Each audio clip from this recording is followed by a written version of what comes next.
Marcus Chen had been traveling through Europe for 3 months when he arrived in the small kingdom of Valdoria. The 28-year-old software developer from California had saved for years to take this gap year, wanting to escape the pressure of his corporate life and discover something more meaningful. His backpack was worn, his clothes were wrinkled, and his beard had grown wild, but his eyes sparkled with the excitement of someone seeing the world for the first time. Valdoria wasn't on most tourist maps. It was a tiny principality nestled between Switzerland and Austria, known only to history enthusiasts and travelers who strayed from the beaten path. Marcus had discovered it by accident when his train took an unexpected route due to track maintenance. Looking out the window at the medieval castle perched on the mountainside, he made an impulsive decision to get off at the next stop. The capital city of Valdoria, called Bergstad, looked like it had been frozen in time. Cobblestone streets wound between buildings that dated back centuries. Unlike other European tourist destinations, there were no crowds here, no souvenir shops on every corner. The locals went about their business with quiet dignity, and Marcus felt like he had stumbled into a secret corner of the world. What made Valdoria unique was that it still maintained many old traditions. The royal family wasn't just symbolic. They actually governed alongside a small parliament.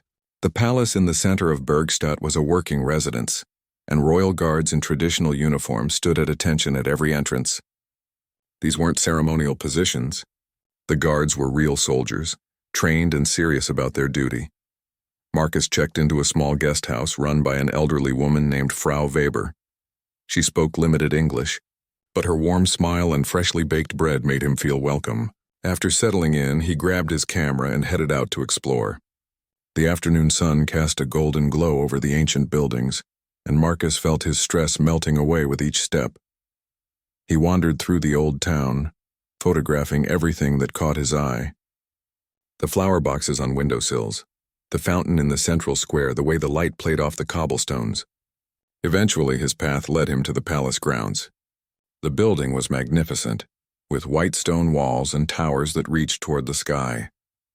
A wrought iron fence surrounded the property, and at the main gate stood 2 royal guards. The guards wore deep blue uniforms with gold braiding, tall ceremonial hats, and white gloves. They stood perfectly still, rifles held at their sides, eyes forward. Marcus had seen similar guards at Buckingham Palace and other tourist spots, but these men seemed different. There was no crowd around them, no tourists taking silly photos. They were alone at their post, doing their job with absolute seriousness. Marcus approached the gate, camera in hand. He wasn't planning to enter, just wanted some photos of the impressive entrance and the guards in their formal uniforms. He raised his camera and took a few shots from a respectful distance. Neither guard moved or acknowledged him. Emboldened, he stepped a bit closer and took a few more photos. A small sign near the gate had text in German, which Marcus couldn't read. He assumed it said something about the palace being the royal residence or about visiting hours. He didn't think much of it as he continued snapping pictures, trying different angles to capture the majesty of the scene. Other tourists might have been content with a few photos and moved on, but Marcus had developed a perfectionist streak during his travels. He wanted the perfect shot, the one that would make his friends back home understand the magic of this place. He crouched down, stood on a nearby bench, moved left and right, all while the guards remained motionless. The sun was beginning to set, casting long shadows across the palace grounds. Marcus noticed how the light hit one guard's face, creating an almost portrait-like quality. Without thinking, he moved even closer to the gate, now just a few feet away from the guards. He wanted to capture that precise moment, that specific quality of light. That's when he made his first mistake. In his enthusiasm, Marcus reached out and touched the iron gate, leaning against it slightly to steady himself for the shot. The moment his hand made contact, both guards' eyes shifted toward him. It was subtle, just a slight movement, but Marcus felt the change in atmosphere immediately. Something had shifted from casual tourism to something else. He stepped back quickly, holding up his hands in an apologetic gesture. The guards returned to their forward-facing position, but Marcus could sense their heightened alertness. His heart beat a little faster. He should have left then, should have thanked them silently and walked away. But the light was still perfect and he had traveled so far. Surely one more photo wouldn't hurt. Marcus raised his camera again, but this time he noticed something he hadn't seen before. There was a red line painted on the ground about 2 feet from the gate. He had been standing on the wrong side of it. The sign he couldn't read probably wasn't about visiting hours at all. It was a warning about the boundary that shouldn't be crossed. His palms began to sweat as he realized he might have already made a serious error. But instead of leaving, a defensive stubbornness rose in him. He hadn't meant any harm. He was just a tourist taking photos. This wasn't North Korea or some militarized zone. It was a small European principality. Surely they would understand. The rational part of his brain told him to apologize and leave. But another part, the part that had grown tired of rules and restrictions during his corporate years, the part that had come to Europe seeking freedom, rebelled against the idea. He had done nothing wrong. He was on public property, taking photos of a building. In America, this would be completely normal. Marcus stood there, camera in hand, pride and common sense warring within him. The guards remained at attention, but he could feel their awareness focused on him. The street was empty now, the golden hour fading into twilight. He was alone with these 2 soldiers and a decision that would change everything. The silence stretched between Marcus and the guards like a rubber band pulled too tight. Every instinct screamed at him to walk away, but his feet seemed rooted to the cobblestones. He lowered his camera slowly, trying to appear non-threatening, but couldn't bring himself to leave. Something stubborn had awakened inside him, a resistance to what felt like an overreaction to harmless photography. He took a step back behind the red line, thinking that would resolve the situation. The guards didn't move, didn't acknowledge the gesture. They simply stood there, perfectly still, their faces unreadable beneath the brims of their ceremonial hats. Marcus waited for some sign of approval, some indication that crossing back over the line had fixed whatever boundary he'd violated. Nothing came. The evening air grew cooler, and somewhere in the distance, church bells rang 6 times. Marcus shifted his weight from foot to foot, suddenly unsure of what to do. Should he apologize? Should he just leave? The whole situation felt absurd now, and embarrassment crept up his neck, heating his face. Then he made his second mistake. Instead of leaving with dignity, Marcus let his frustration get the better of him. He muttered under his breath, "This is ridiculous. It's just a photo." He didn't say it loudly, but in the quiet evening air, the words carried further than he intended. The guard on the left, a tall man with a stern jaw and ice-blue eyes, spoke for the first time. His English was accented but clear. "Sir, you must leave this area now." Marcus felt a flash of indignation. He wasn't a criminal. He hadn't been trying to break in or cause trouble. The authoritarian tone in the guard's voice triggered something in him, a rebellion against being told what to do without explanation. Back home, he could photograph government buildings all day long. Why should this be different? "I'm just taking pictures," Marcus said, his voice carrying an edge he didn't quite intend. "I'm a tourist. This is what tourists do." The guard's expression didn't change. "You have crossed the security perimeter. The signs are clearly posted. You must leave now." "The signs are in German," Marcus shot back, his frustration building. "How am I supposed to know what they say? Maybe if this place wanted tourists, they'd have signs in English too." Even as the words left his mouth, Marcus knew he was being unreasonable. The lack of English signs wasn't anyone's fault but his own, for not bothering to translate them. But pride had taken over, and pride rarely makes good decisions. The second guard, younger with dark eyes and a more compact build, subtly adjusted his stance. It was a small movement, but it suggested readiness, preparedness for something more than conversation. Marcus noticed and felt his pulse quicken. This was escalating in a way he hadn't anticipated. "Sir," the first guard repeated, his voice harder now, "you will leave immediately, or we will be forced to detain you for questioning about your intentions." Detain him? For taking photos? The absurdity of it made Marcus laugh, a short, bitter sound. "Detain me for what? Standing on a public street?" "You crossed the security perimeter," the guard stated. "You made physical contact with palace property. You have been asked to leave and refused. These are violations of Valdorian security law." Marcus felt the situation spiraling but couldn't seem to stop himself. The stress of 3 months of travel, the loneliness he'd been pushing down, the frustration with his old life, all of it came bubbling up in the worst possible moment. "This is insane," he said, his voice rising. "I barely touched the gate. I'm standing here with a camera, not a weapon. What kind of backward place treats tourists like criminals?"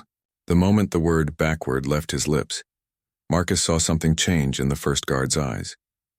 A flash of anger, quickly controlled but unmistakable.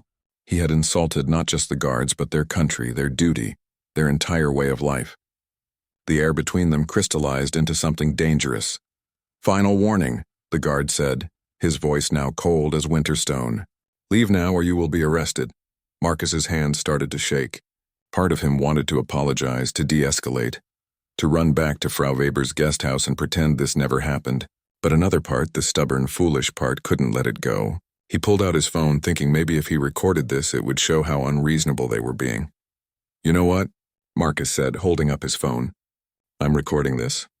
The whole world can see how your country treats innocent tourists. This is going straight to social media." It was the worst possible thing he could have said. Recording security personnel without permission, threatening to expose them publicly, adding a phone camera to the situation after already being warned about photography, each action compounded the offense. Marcus didn't understand the full weight of what he was doing, didn't realize that in Valdoria, photographing or recording royal guards without authorization was itself a criminal act. The guards moved with startling speed. The younger one spoke rapidly into a radio clipped to his shoulder, while the first guard stepped forward, positioning himself between Marcus and the palace gate. Within seconds, Marcus heard running footsteps. 2 more guards appeared from a side entrance, moving toward him with purpose.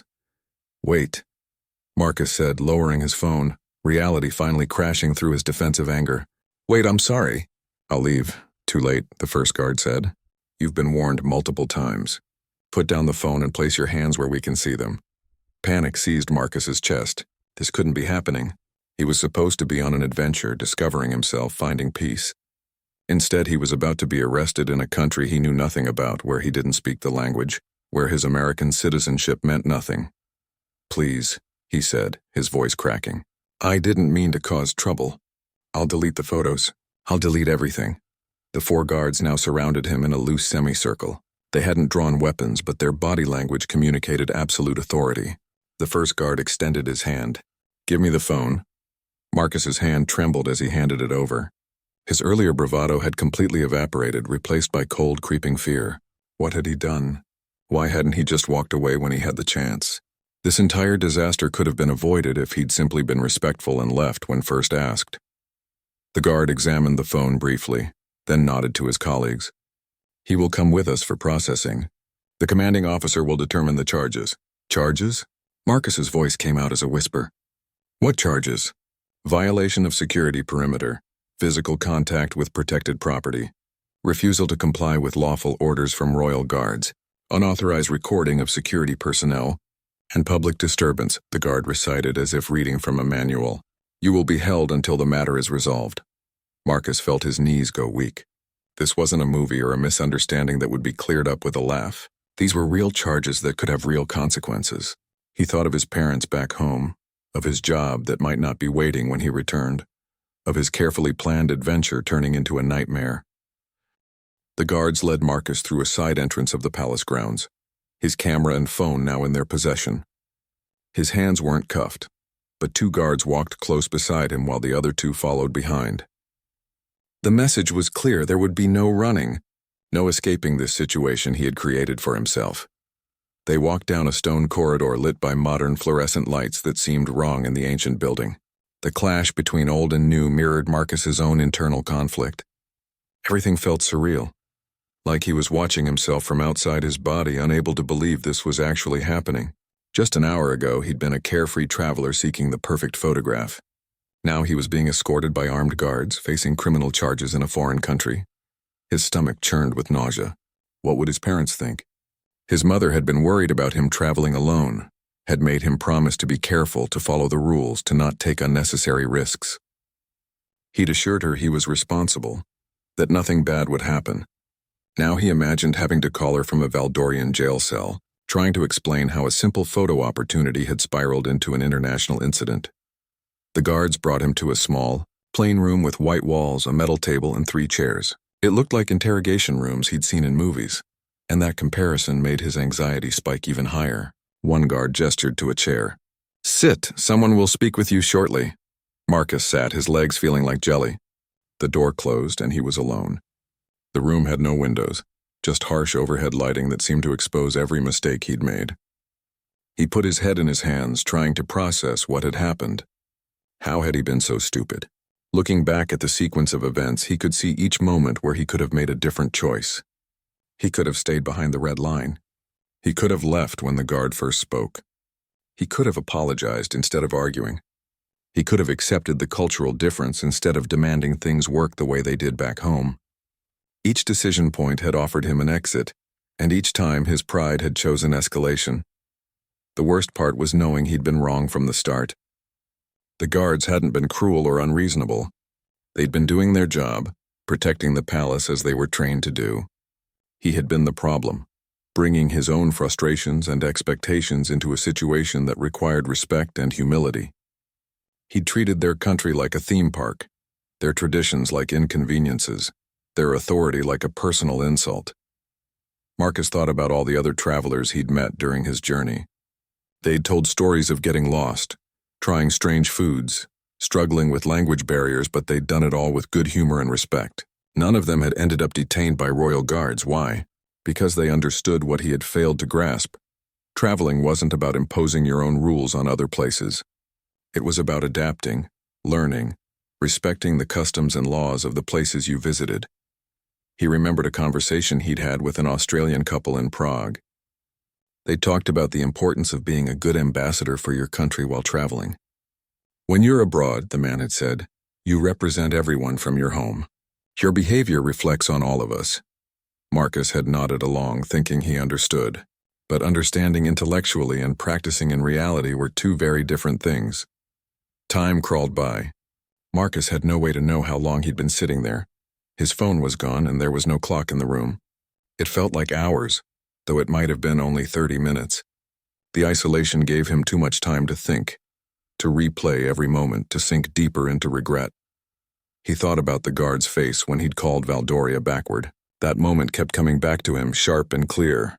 The guard had probably spent years training for his position, took pride in his duty, believed in the traditions he was protecting. And Marcus, an ignorant tourist who'd been in the country for less than a day, had insulted all of it with one careless word.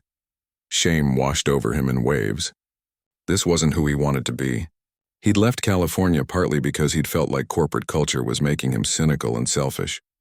He'd wanted to grow, to become more open-minded, to learn from other cultures. Instead, his first real test had revealed that he was still the same entitled person who expected the world to revolve around his convenience. The door opened, and Marcus jerked upright. A woman in a formal military uniform entered. She was perhaps 45, with sharp features and gray streaking through her dark hair. Her uniform displayed several medals and insignia that Marcus didn't understand, but clearly indicated high rank. She carried a folder and sat across from him, studying his face with an expression that gave nothing away. "I am Captain Christina Steiner," she said in excellent English. "I am the commanding officer of the Royal Guard. Do you understand why you are here?" Marcus's mouth was dry. "Yes, ma'am, I made several mistakes. I crossed the security line. I was disrespectful to your guards. I'm sorry." Captain Steiner opened the folder. "You are Marcus Chen, American citizen, age 28, software developer from San Francisco. You entered Valdoria this afternoon on a tourist visa. Is this correct?" "Yes, ma'am. And in the approximately 4 hours you have been in our country, you have managed to violate multiple security laws, insult our sovereignty, and threaten to use social media to damage our reputation." She looked up from the folder, her eyes hard. "Would you say this is typical American tourist behavior, or is this a personal failing?" The question stung because it was fair. Marcus felt heat creeping up his neck. "Personal failing, ma'am." "Completely my fault. I have no excuse. You are correct." "You have no excuse." Captain Steiner closed the folder. "Valdoria is a small country. We do not have the resources or desire to attract mass tourism. We maintain our traditions because they matter to us, not because they entertain visitors. Our royal guards are soldiers, not props for photographs. When you crossed that security line, you weren't just breaking a rule. You were dismissing our entire culture as unimportant." Each word landed like a stone on Marcus's chest. He wanted to defend himself, to explain that he hadn't meant it that way. But what difference would it make? His intentions didn't change his actions. The damage was done. I understand, he said quietly. I was wrong. Completely wrong. I wasn't thinking about anything except what I wanted. Captain Steiner studied him for a long moment. Why did you come to Valdoria, Mr. Chen? The question surprised him. I saw the castle from the train. It looked beautiful, peaceful, like a place where I could think, figure some things out about my life. And instead, you have created chaos and shown disrespect. She paused. What you fail to understand is that our traditions exist not to inconvenience you, but because they have meaning to us. The guards you mock stand at their posts in all weather, protecting not just a building but the symbol of our nation's independence. For centuries, larger countries have tried to absorb Valdoria.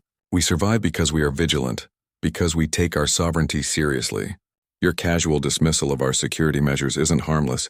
It's a fundamental disrespect for our right to exist on our own terms. Marcus felt tears pricking at his eyes. He wasn't crying from fear of punishment anymore, but from genuine shame. Captain Steiner's words had cut through all his defenses and exposed the ugly truth beneath his actions. He hadn't just broken some arbitrary rules, he had shown contempt for everything that mattered to these people. I didn't know, he whispered, then immediately realized how pathetic that sounded. No, that's not even true. I didn't bother to know. I didn't care enough to learn before I judged. Captain Steiner's expression softened slightly, though her posture remained formal and commanding. That, Mr. Chen, is at least honest. Ignorance is not an excuse, but willful ignorance combined with arrogance is particularly offensive. You came to our country expecting it to accommodate you, rather than preparing yourself to respect it. She opened the folder again and pulled out several papers. These are the statements from the guards who encountered you. Guard Wilhelm Hoffmann, the man you spoke to, has served the Royal Guard for 12 years. His grandfather died defending this palace during the attempted annexation of 1968. When you called our country backward, you weren't just insulting a place. You were insulting the sacrifice of men who gave their lives for our freedom. Marcus closed his eyes, unable to bear the weight of what he'd done. I didn't know, he repeated, but this time it wasn't an excuse, just a statement of profound regret. How could I be so stupid? Youth and privilege, Captain Steiner said simply. You come from a powerful country. You're accustomed to things working the way you expect. You've likely never had to think deeply about what it means to be from a small nation that must constantly fight to maintain its identity. She stood and walked to the corner of the room, her back to him for a moment. When she turned around, her expression had changed. The hardness was still there, but something else had joined it. Perhaps understanding, or at least willingness to see him as more than just another disrespectful tourist. Tell me about why you're traveling. Mr. Chen, the real reason. Marcus wasn't sure how this was relevant, but something in her tone made him answer honestly. I was burned out. I had a good job, made decent money, but I felt empty. Every day was the same: wake up, work, sleep, repeat. I couldn't remember the last time I felt excited about anything. My girlfriend left me because she said I'd become emotionally dead. My friends barely recognized me. So I quit, bought a plane ticket, and decided to figure out who I was supposed to be. And have you figured it out? I thought I was making progress, Marcus said bitterly. I thought I was becoming more open, more present, more aware. Turns out I was just running away from my problems while creating new ones wherever I went. Captain Steiner returned to her seat. Self-awareness is the first step toward change, but awareness alone is meaningless without action to follow it. She pulled out another document. These are the potential charges against you. In total, you could face up to 6 months in our detention facility and a fine of approximately 20,000 American dollars. You would also be permanently banned from entering Valdoria or any of our allied territories. Marcus felt the blood drain from his face. 6 months. $20,000. His savings would be wiped out. His career would be destroyed. His entire life would derail because of 15 minutes of stupidity. Please, he said, his voice breaking. Please, I know I don't deserve leniency, but I'm begging you. I'll do anything to make this right. Anything. Captain Steiner raised an eyebrow. That's a dangerous promise, Mr. Chen. I mean it. I was wrong. Completely, inexcusably wrong. I disrespected your guards, your country, everything you stand for. I don't know how to fix that, but I want to try. Captain Steiner was silent for a long moment, studying him with those sharp eyes. Finally, she spoke. There is an alternative to prosecution. It's rarely offered and only when I believe the offender is genuinely remorseful and capable of learning from their mistake. It's called restorative service. Marcus leaned forward, hope and fear mixing in his chest. What does that mean? It means that instead of prosecuting you, we would place you in a structured program designed to teach you about Valdoria, our culture, our history, and the significance of what you disrespected.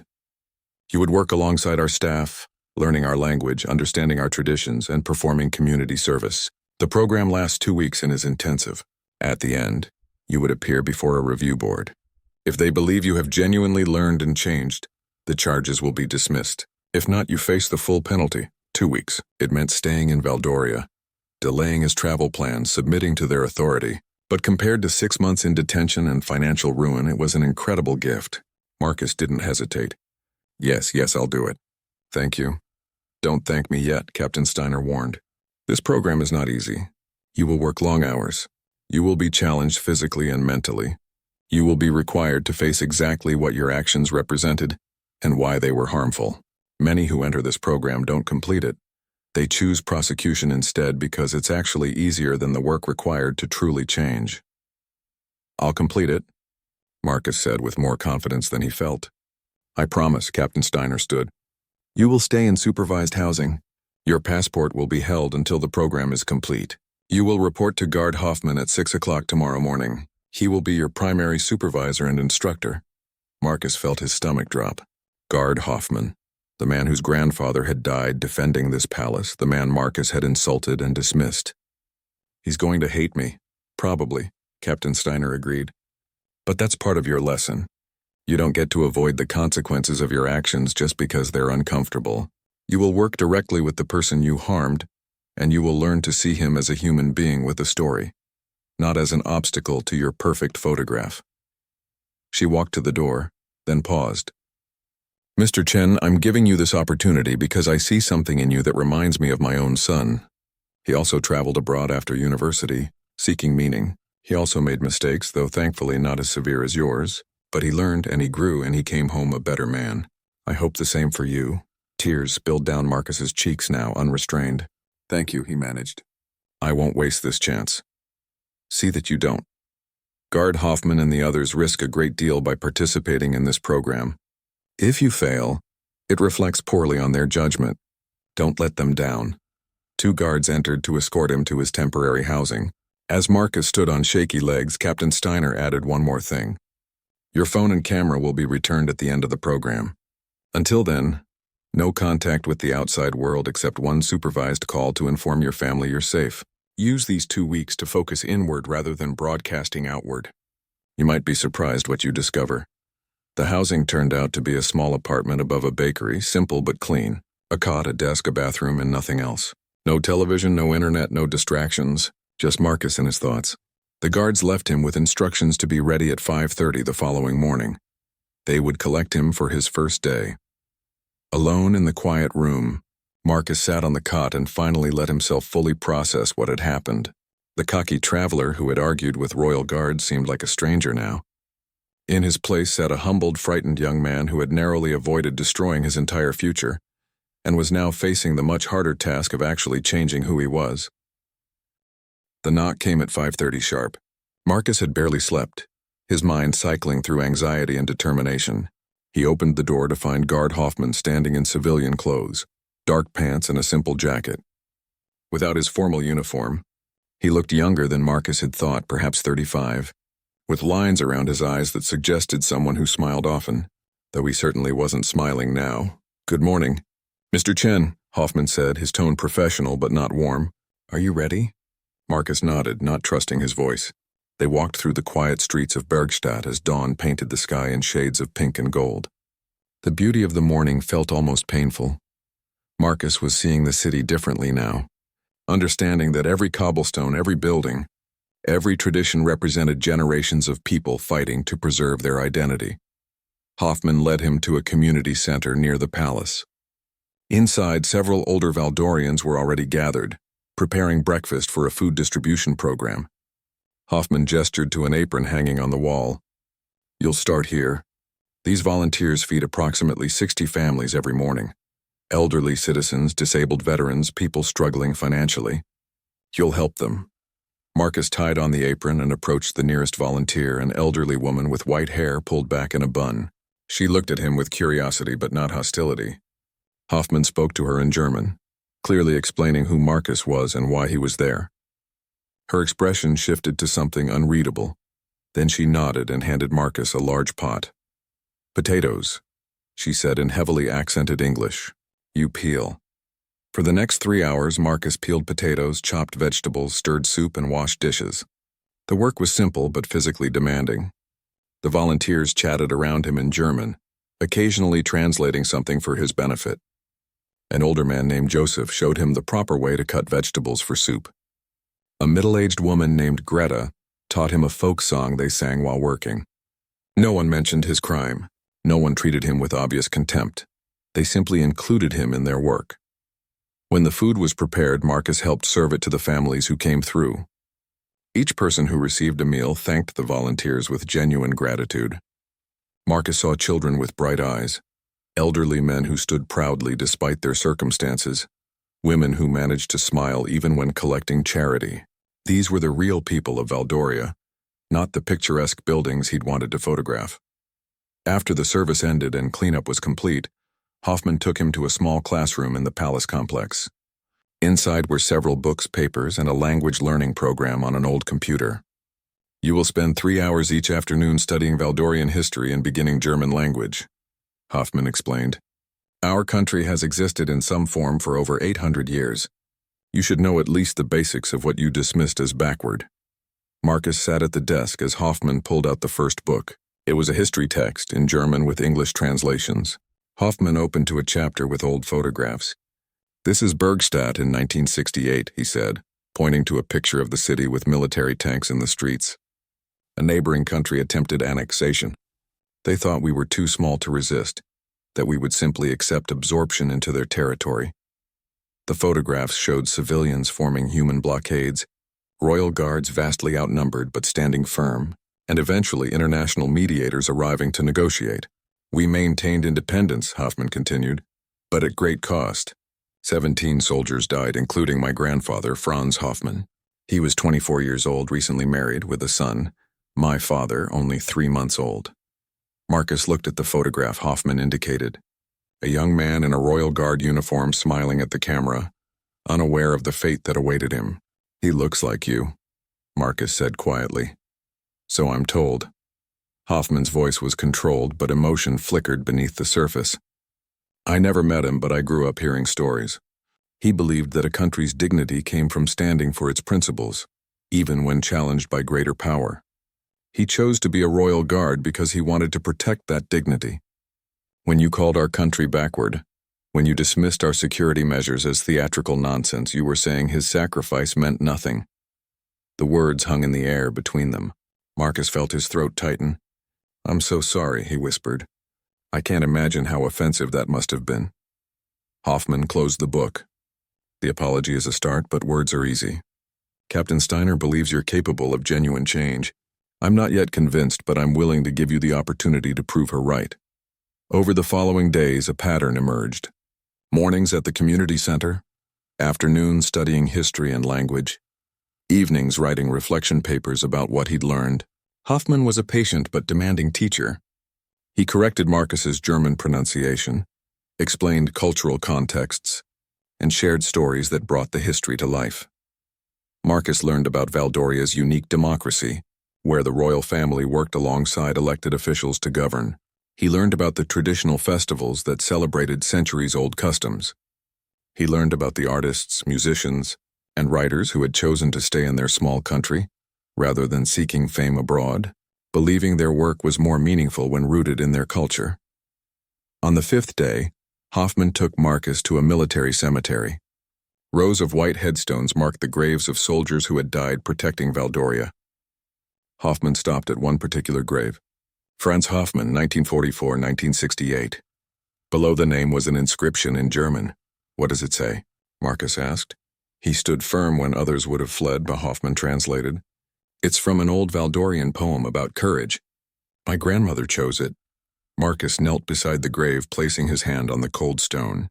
He thought about the photograph of the young soldier, about the baby who grew up without a father, about the grandson who carried that legacy. I dishonored his memory, Marcus said. I treated what he died for like it was a joke. Yes, Hoffman agreed simply. You did. They stood in silence for a long time. Marcus felt the weight of history pressing down on him.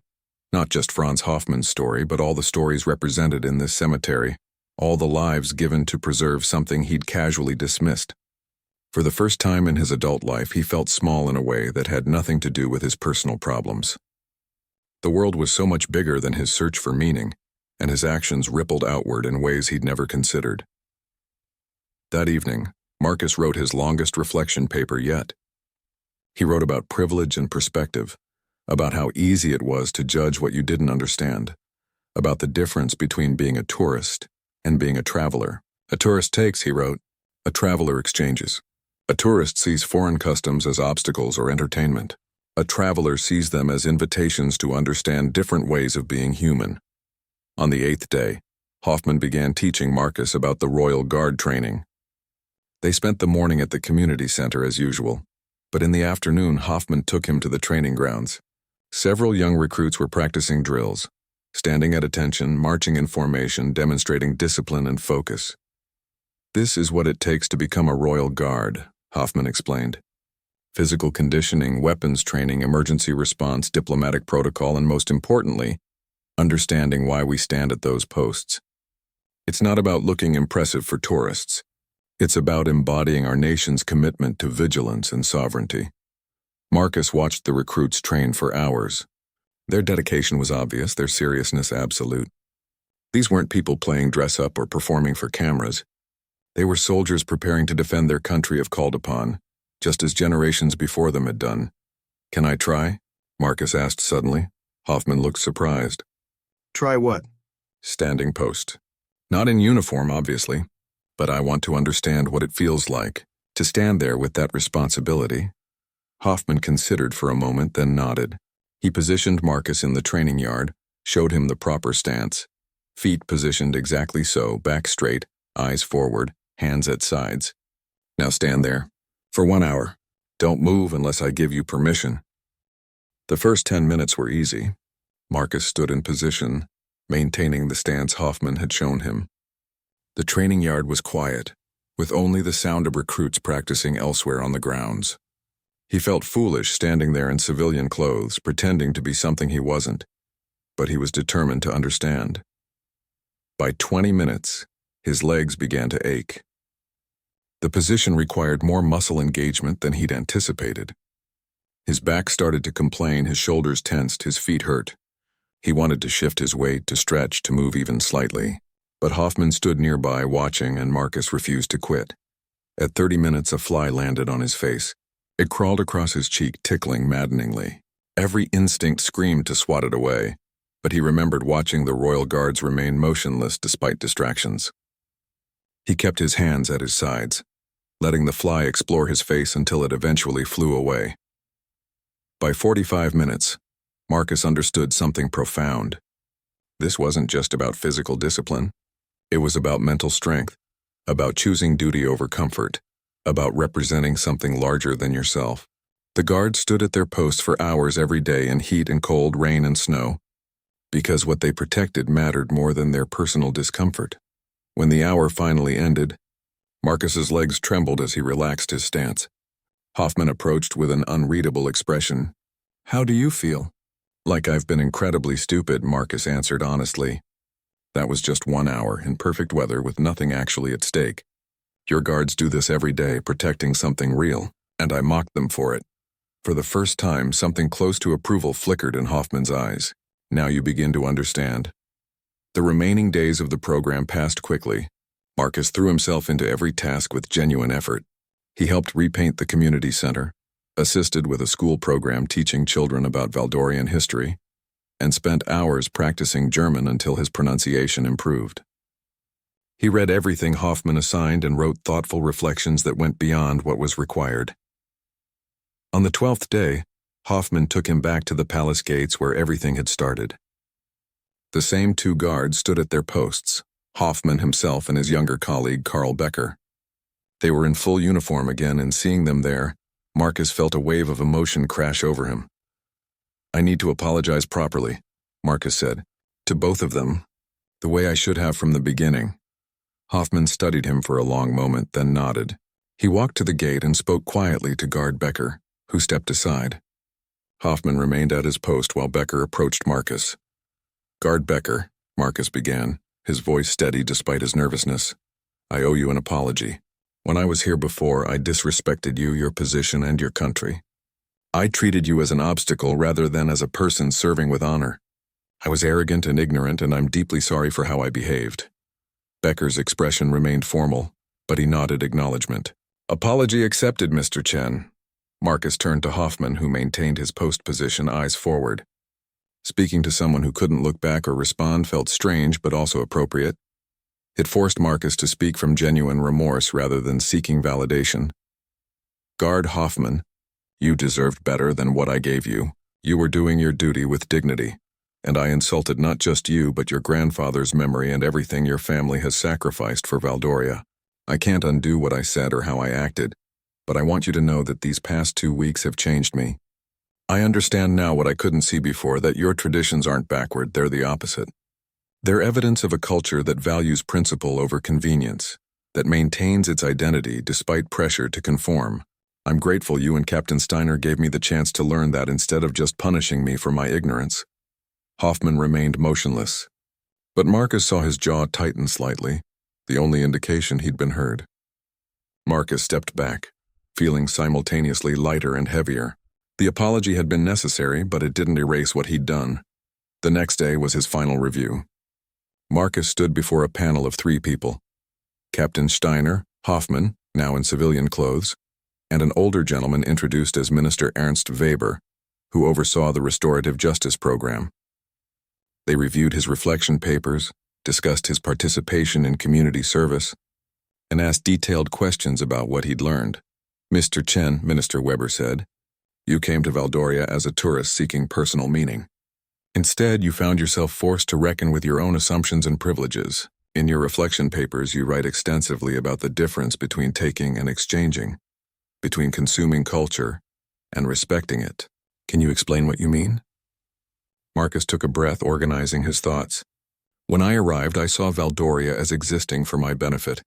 Beautiful scenery for my photos, interesting customs for my stories. I was taking without giving anything back. Not respect, not understanding, not even basic courtesy. I treated this country like a commodity I'd purchased with my plane ticket. But that's not how travel should work. Real cultural exchange requires humility, effort, and genuine interest in understanding perspectives different from your own. You have to be willing to be changed by what you experience, not just collected like souvenirs." Captain Steiner leaned forward.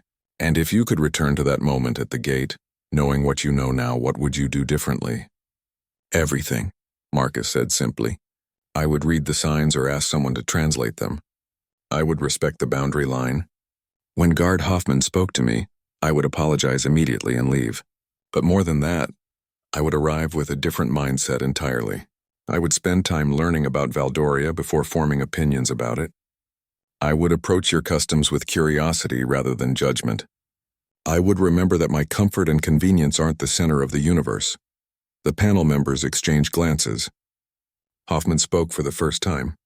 "Mr. Chen has worked diligently throughout the program. His effort has been genuine, not performative. The volunteers at the community center have reported that he shows up early and stays late. His German is improving rapidly. Most importantly, I believe his remorse is real. He hasn't just learned what to say, he's changed how he thinks." Captain Steiner smiled slightly. "High praise from someone you insulted so thoroughly." Marcus felt hope rising but tried to contain it. Minister Weber reviewed some papers, then looked up. "Mr. Chen, this panel agrees that you have successfully completed the restorative service program. All charges against you are dismissed. Your passport will be returned and you're free to continue your travels." Relief flooded through Marcus, followed immediately by something unexpected: sadness. He was free to leave, but part of him didn't want to. Valdoria had become more than just a place where he'd made mistakes. It had become the setting of his genuine transformation. "Thank you," Marcus said, his voice thick with emotion. "Thank you for giving me this chance."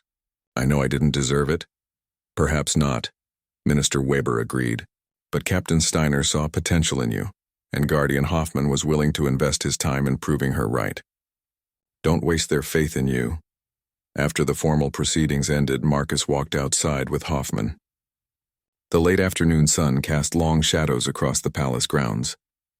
What will you do now? Hoffman asked. I don't know, Marcus admitted. I had this whole itinerary planned. 10 countries in 6 months. But it all seems shallow now. I was just checking boxes, collecting experiences like they were Pokemon cards. I want to travel differently, but I'm not sure how. Hoffman considered this. Perhaps start by staying longer in fewer places. Get to know them properly. Learn some of the language. Talk to locals not as tour guides but as people. And remember that every place you visit has a history, a culture, a set of values that matter to the people who live there. Your job as a traveler is to honor that, not to judge whether it meets your expectations. They reached the gates where everything had begun. Marcus looked at the red line painted on the ground, at the iron gate he'd foolishly touched, at the posts where guards still stood watch. Could I ask you something personal? You can ask. I may not answer. Your grandfather, do you think he'd be disappointed in me or proud that I learned from my mistakes? Hoffman was quiet for a long moment. I think he would say that everyone makes mistakes. What matters is whether you let them teach you or just make excuses for them. You chose to learn. That's worth something. Marcus's throat tightened. I'll never forget this place. Or what it taught me. Good. Because Valdoria may be small, but what happened here is bigger than geography. You learned something about respect, humility, and the impact of your choices. Take that with you wherever you go. They shook hands, and Marcus was surprised when Hoffman pulled him into a brief, firm hug. Travel well, Mr. Chen. Be a better ambassador for your country than you were when you arrived. The next morning, Marcus collected his belongings from the apartment above the bakery. Frau Weber, who owned both the bakery and the guest house where he'd originally stayed, gave him a bag of fresh pastries for the journey. She knew what had happened. Everyone in Bergstadt knew, but she treated him with kindness rather than judgment. At the train station, Marcus found a seat and pulled out a notebook he'd bought in Valdoria. On the first page, he wrote a list titled, Principles for Meaningful Travel. Number 1, learn before you judge. Number 2, respect before comfort. Number 3, listen before speaking. He continued writing, distilling everything he'd learned into guidelines he could carry forward. As the train pulled away from Bergstadt, Marcus watched the castle disappear into the distance. He thought about the person who had arrived 2 weeks ago, arrogant, selfish, blind to his own privilege. That person no longer existed. In his place sat someone humbler, more aware, genuinely changed by the consequences of his actions. His phone returned that morning, buzzed with messages from friends asking where he'd been. Marcus looked at it, then put it away. He'd respond eventually, but right now he wanted to sit with his thoughts, to honor the experience rather than immediately broadcasting it to the world. Marcus took out the photograph Captain Steiner had given him as a parting gift. It showed him working at the community center, serving food to elderly Valdorians, his expression focused and genuine. Remember who you're capable of being, she'd written on the back. He placed the photo carefully in his notebook, then closed his eyes. The rhythm of the train was soothing, but he wasn't sleeping. He was thinking about his next destination, about how he would approach it differently, about the person he was becoming rather than the person he'd been running from. When Marcus finally opened his eyes and looked out at the passing landscape, he saw it differently. Every town, every field, every mountain represented people with stories, cultures with depth, traditions with meaning. His job wasn't to consume these places, but to encounter them with respect, to learn from them with humility, and to be changed by them with gratitude. The train carried him forward into the rest of his journey, but the real distance he'd traveled had nothing to do with miles. It was the space between who he'd been and who he was becoming. And that transformation had begun the moment he'd provoked the royal guard, and for the first time in his life, truly regretted it.